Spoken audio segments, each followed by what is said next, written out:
Live from CBS 4, this is your News Now. Well, our top story now at 6, the proposed near total ban on abortion is now one step closer to becoming law. Now, the bill would ban abortion at all stages during pregnancy, except in cases of rape or incest, or when the mother's health is at substantial risk. It passed the Indiana Senate during a rare Saturday session, sending it now to the House for consideration. We have team coverage of the bill passing and reaction to the news. So let's start with CBS 4 State House reporter Kristen Eskow, who was inside the Senate chamber. Kristen, we know that this vote was very close in the Senate to pass the bill. Well, that's right, Aaliyah. The lawmakers had just enough votes needed to pass this bill, now sending it over to the House for consideration. More than 3 hours of discussion took place on the Senate floor before that vote. Draw your attention to Senate Bill 1. The boos and chants from hundreds of Hoosiers in the hallway could be heard inside the Indiana Senate chamber as lawmakers debated the proposed abortion ban. Roll call shows 26 ayes, 20 nays. The bill has passed. The bill barely passed after several hours of debate. All Democrats voted no, along with 10 Republicans. Our First Amendment clearly said we should not advance any faith or oppress any faith. We are considering dictating medical decisions with blinders on. A few of the Republicans who voted no argued the ban goes too far, while others feel it doesn't go far enough. Some senators who voted yes said they weren't pleased with the proposal either. It is with much difficulty that I am going to vote yes to move this bill forward so that we have the chance to protect life. State Senator Sue Glick, the bill's author, acknowledged the divisions in the Republican supermajority amid the bill's narrow passage. It shows me that everybody is conflicted. Glick says she expects changes to be made to the bill as it heads to the House. She says she also hopes to see changes made to the $50 million social services bill the House will also consider. I have a deep feeling that we need to do more wraparound services. Meanwhile, Senate Minority Leader Greg Taylor is urging voters to keep this issue in mind at the ballot box. Even if this bill somehow does not pass in the House, do you think after November it's not going to come up in January? And the House is expected to discuss this proposal sometime next week. Aaliyah?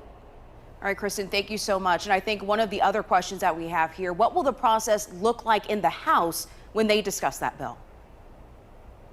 Well, it's actually going to mirror the process we just saw play out this past week in the Senate. So first, House lawmakers will meet in committee, have a committee hearing on the bill where they will hear public testimony. So we are expecting many people once again to sign up. If the bill passes out of committee, it'll go to the full House floor for consideration there and possibly more amendments.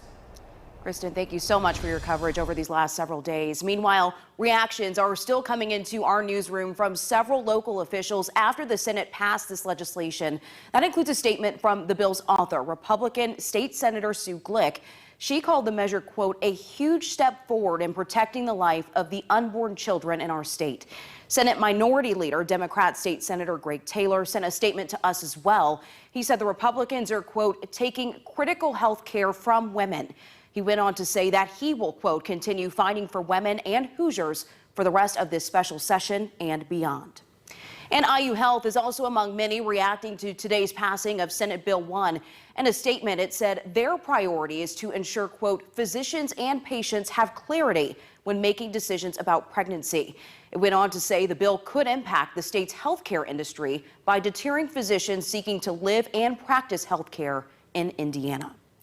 Now, outside the chambers today, several hundred pro-abortion rights protesters showed up to make their voices heard. CBS 4's Max Lewis continues our team coverage at the State House for us.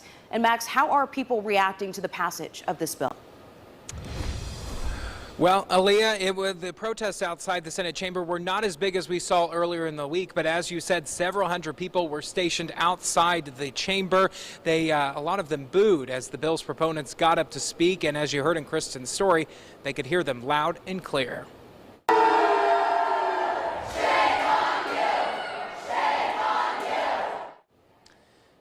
Once the Senate voted to pass Senate Bill 1, some protesters were visibly upset, some even crying. Many told me that they feel their rights are slowly being taken away from them. However, the protesters we spoke to said they are determined to keep fighting as the bill heads to the House for consideration. Organizations like the ACLU and Women for Change were also on hand today here and said this is a defeat, but the work still continues.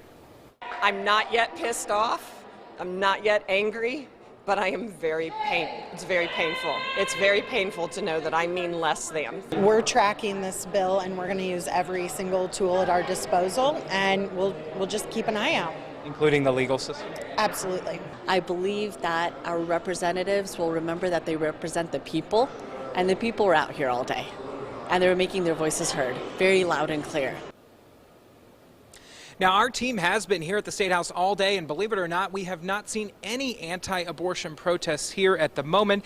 Indiana Right to Life had released a statement earlier this week when they said they oppose Senate Bill 1 because it doesn't go far enough, and today the organization doubled down on that. In a statement, the group said, quote, serious issues remain with Senate Bill 1, including loopholes that will allow most abortions to continue in Indiana and even a rollback on some protections that currently exist for the unborn.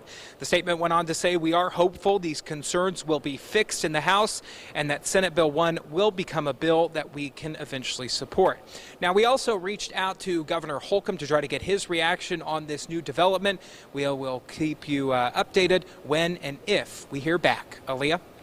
Max, thank you. We also know that tensions were very high today, as we heard, and we saw some pretty heated interactions between lawmakers and protesters, including someone being chased into an elevator. What can you tell us about that? Yeah, that's right. Senate Minority Leader Greg Taylor actually was escorting Republican Senator Mike Young to the elevators after that obviously contentious debate and vote on Senate Bill 1. The protesters chased him into the elevator. Luckily, Indiana State Police were there. They did intervene, sort of created a barrier, and everyone was able to get out safe, but just shows how contentious this issue really is. Aaliyah? Max, thank you so much for your coverage today.